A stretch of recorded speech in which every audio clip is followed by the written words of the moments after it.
Kabar penculikan anak berusia 6 tahun berinisial C yang terjadi di salah satu pusat perbelanjaan di Jakarta Timur pada Sabtu 18 Juli kemarin memang menyita perhatian. Betapa tidak, di tengah sukacita Lebaran yang memasuki hari kedua itu, tersiar kabar yang cukup mengetuk nurani, khususnya bagi sejumlah kaum ibu. Tak pelak, Terry Putri pun berusaha membantu semampunya dengan menyebarkan kabar penculikan itu lewat media sosialnya.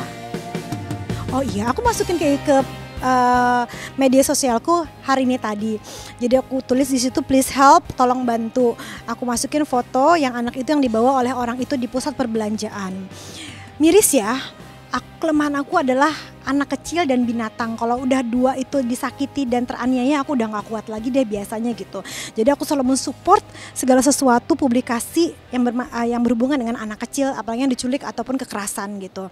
Dan itu sebenarnya juga corong juga untuk kita, untuk masyarakat, terutama ibu yang mempunyai anak, untuk lebih hati-hati ya. Corong kan macam-macam, maksudnya corong itu cara Allah memberitahu, yaitu dengan cara seperti itu, dengan kejadian-kejadian anak yang diculik, dipublikasikan oleh kita, alhamdulillah bisa membantu.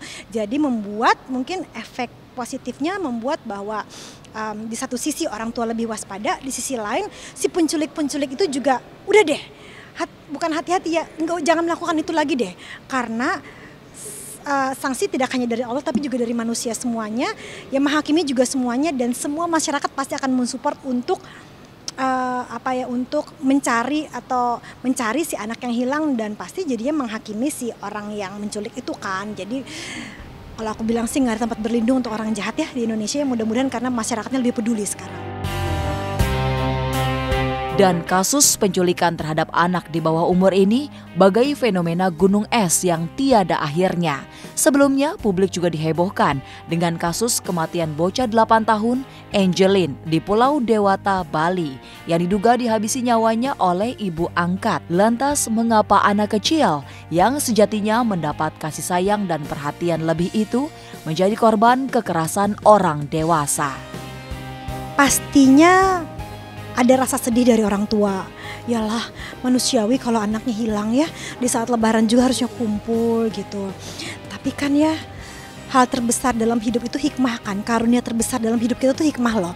Kalau kita bisa memahami, mudah-mudahan dengan begini si ibu juga bisa sadar ya, maksudnya lebih memperhatikan anak untuk si ibu dan ibu, semua ibu di Indonesia juga di dimanapun gitu, dan juga kesempatan juga untuk kita introspeksi semuanya untuk lebih hati-hati gitu. Itu sih serem banget ya, maksudnya aku dulu pernah hilang juga di mall.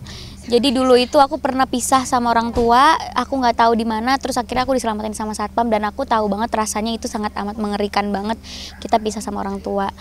Dan sampai sekarang anaknya belum ketemu, itu yang membuat aku bertanya-tanya dan memprihatinkan, mana keamanan mallnya. Maksudnya kan setiap sisi mall itu kan ada security-nya. Harusnya kalau misalnya ngelihat anak kecil sendirian langsung dibawa ke information, diumumin gitu kan. Mungkin nggak ngelihat juga atau mungkin ada orang jahat juga. Jadi ya komentar aku sih, aduh, buat orang tua jangan asik sendiri kalau belanja, pikirin anaknya gitu. Itu suatu pelajaran lagi kali ya untuk kita semua kalau yang punya anak gitu. Harus dijaga baik-baik, jangan dilepas hanya benar-benar sekedar dilepas karena udah percaya sama anaknya, takutnya ya kayak gitu diculik. Mungkin maksudnya pelajaran lagi mungkin buat kita.